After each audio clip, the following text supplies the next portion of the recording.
parler, c'est faire le deuil de la perfection. On peut bafouiller, on peut hésiter sur un mot, et ce n'est pas pour autant que le message ne passe pas. La parole est un sport de combat, c'est un livre que j'ai écrit dans la suite d'un documentaire qui s'appelle À voix haute, qui raconte l'aventure que l'on a depuis une quinzaine d'années avec des amis et qui consiste à former des jeunes de Seine-Saint-Denis précisément à la prise de parole en public, parce que la prise de parole en public c'est vraiment un marqueur social. En fait, la prise de parole en public, on se juge les uns les autres sur cette capacité que l'on a à prendre la parole en public ou non, et donc c'est précisément pour ça qu'on l'enseigne notamment en Seine-Saint-Denis dans des quartiers un peu relégués ou stigmatisés, et l'aventure a donné lieu donc à un documentaire qui s'appelle À voix haute, et dans la suite duquel j'ai écrit ce premier livre, La parole est un sport de combat,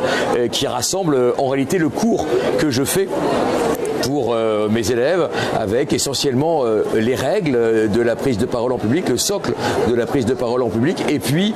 des jeux, des mises en situation pour